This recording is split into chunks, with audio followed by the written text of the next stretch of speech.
datang di channel Najibi. Apakah teman-teman pernah melihat berita yang di dalamnya sedang mewawancarai seorang tokoh? Nah, kali ini kita akan membahas tentang apa itu wawancara. Yuk kita simak materinya. Tahukah teman-teman kalau wawancara adalah kegiatan tanya jawab antara pewawancara dan narasumber yang dilakukan untuk memperoleh informasi secara rinci tentang suatu hal atau peristiwa yang sedang terjadi. Nah, ada 2 poin penting dalam materi wawancara. Yang pertama adalah narasumber sebagai orang yang diwawancarai, yang kemudian memberikan informasi sesuai dengan peristiwa atau fakta yang terjadi. Kemudian yang kedua adalah pewawancara, yaitu orang yang melakukan wawancara dengan memberikan pertanyaan-pertanyaan yang berkaitan dengan suatu peristiwa dan ada kaitannya dengan pengetahuan atau informasi yang akan diberikan oleh narasumber. Pada saat teman-teman akan melakukan suatu proses wawancara, tentunya kita harus menyiapkan dan juga memiliki persiapan yang matang sebelum melakukan wawancara. Ada beberapa hal yang harus teman-teman persiapkan sebelum melakukan wawancara. Yang pertama, tentukan topik wawancara.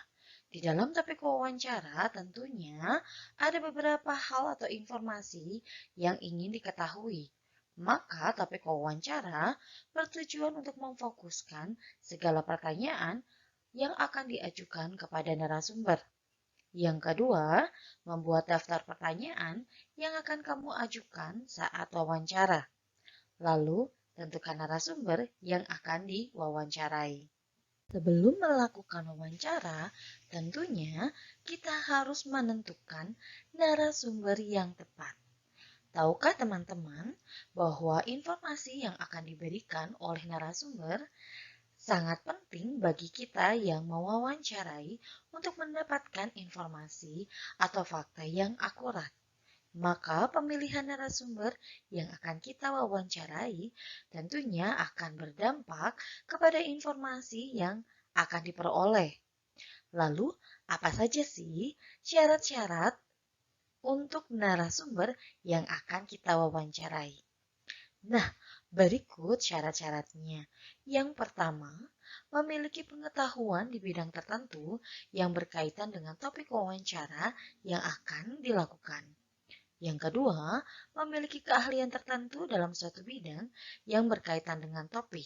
Erat kaitannya untuk dapat menjelaskan suatu fenomena atau informasi yang berkaitan dengan keahlian tertentu.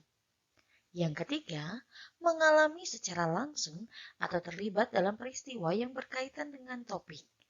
Hal ini sangat penting supaya kita memperoleh informasi yang akurat tentang informasi yang terjadi ataupun fakta-fakta yang telah terjadi sebagai topik dalam wawancara. Setelah kita menentukan topik dan narasumber yang tepat, maka tugas kita sebagai orang yang akan mewawancarai tentunya harus dapat menentukan pertanyaan wawancara. Nah, pertanyaan wawancara ini diajukan pada saat wawancara terjadi. Tentunya untuk menggali informasi secara rinci tentang suatu hal atau peristiwa yang disesuaikan dengan topik. Lalu, seperti apa kriteria pertanyaan yang tepat untuk menjadi suatu pertanyaan dalam sebuah wawancara? Yang pertama, harus sesuai topik. Yang kedua, jawabannya tentu bukan iya atau tidak secara langsung, tetapi penjelasan ataupun uraian tentang topik. Yang ketiga, menggali lebih banyak informasi.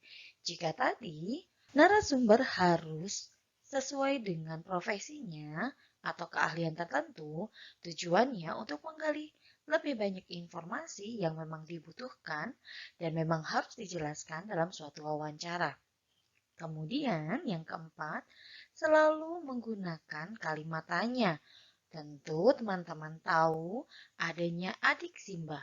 Ya, adik Simba merupakan singkatan dari apa, di mana, kapan, siapa, mengapa, dan bagaimana. Lalu yang kelima, tentu saja kita harus membuat pertanyaan yang selalu fokus dan tepat sasaran untuk dapat ditanyakan kepada narasumber. Yang keenam, tentunya dalam membuat pertanyaan harus menggunakan bahasa yang benar. Bahkan tidak jarang, pertanyaan yang akan dibuat tentunya menggunakan bahasa yang formal, terkecuali jika kita mewawancarai narasumber yang sifatnya lebih santai. Lalu yang terakhir, kita dapat membuat pertanyaan yang saling berkaitan atau berkesinambungan. Jika tadi semua diawali dengan kalimat tanya, tentu saja di dalam kalimat pertanyaan itu harus yang berkesinambungan atau berkelanjutan. Setelah masa persiapan di dalam melakukan wawancara, kita juga harus memperhatikan beberapa hal yang harus diperhatikan pada saat kita melakukan wawancara. Persiapannya adalah yang pertama, pertanyaan yang diajukan dapat kita cek kembali. Sebaiknya menggunakan kalimat yang efektif dan mudah dipahami oleh narasumber. Yang kedua, penampilan dan sikap kita pada saat wawancara tentunya memberikan kesan sopan dan santun. Mengapa?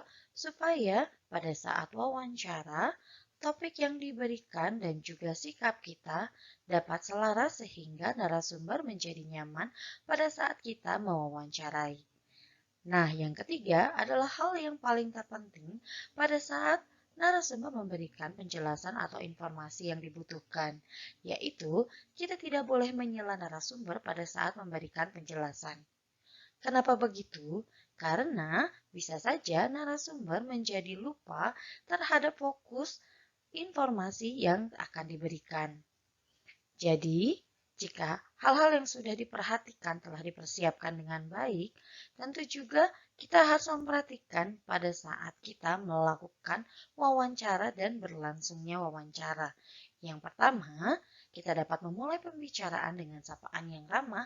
Selain memperkenalkan diri sendiri, kita juga sangat penting memperkenalkan narasumber, sehingga narasumber menjadi dikenal dan juga sesuai dengan topik yang akan kita kembangkan. Yang kedua, kita dapat mengajukan pertanyaan secara jelas dan menggunakan bahasa yang santun. Yang ketiga, pada saat narasumber memberikan penjelasan, maka kita sebagai pewawancara harus mampu mencatat jawaban-jawaban atau informasi penting yang telah diberikan narasumber. Yang keempat, mengakhiri wawancara dengan kesan yang baik dan menyenangkan. Tujuannya untuk apa? Tujuannya adalah pada saat kita membutuhkan narasumber untuk mendapatkan informasi yang lain, maka narasumber itu atau tokoh yang kita telah wawancarai dapat kembali kita wawancarai atau kita dapat minta pertolongan kembali untuk menjadi narasumber. Setelah kegiatan wawancara berlangsung, maka kita sebagai pewawancara harus mampu membuat laporan wawancara yang menarik. Karena laporan wawancara yang menarik dapat memberikan informasi dan data yang akurat dari hasil wawancara. Lalu, laporan hasil wawancara sebaiknya seperti apa? Nah, laporan wawancara sebaiknya memuat bagian-bagian berikut. Yang pertama, topik wawancara. Yang kedua, menuliskan narasumber atau biografi singkat tentang narasumber. Yang ketiga, mampu memberikan informasi tentang pewawancara. Keempat, dapat menyertakan informasi tentang waktu dan tempat wawancara. Yang terpenting dari ini adalah hasil wawancara.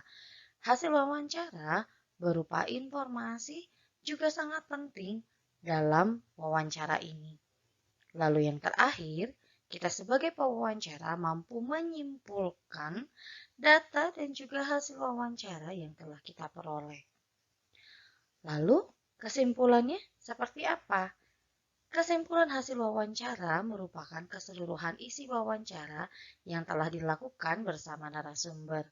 Pastinya kesimpulan yang ditulis harus berbentuk paragraf yang singkat dan mampu menjelaskan secara keseluruhan dari semua hasil wawancara yang telah dilakukan. Persiapan wawancara sudah. Kemudian menentukan narasumber yang tepat juga sudah. Wawancara pun sudah selesai dilaksanakan. Pembuatan laporan sudah dikerjakan. Lalu, apalagi ya yang harus kita perhatikan dalam suatu proses wawancara?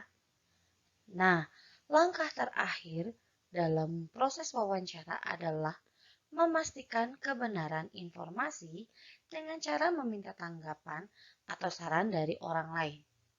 Nah, tanggapan dan saran ini dapat memberikan tambahan informasi atau pengetahuan yang mungkin saja dapat terlewatkan dalam proses wawancara. Lalu, hal apa saja yang dapat dilakukan saat memberikan tanggapan?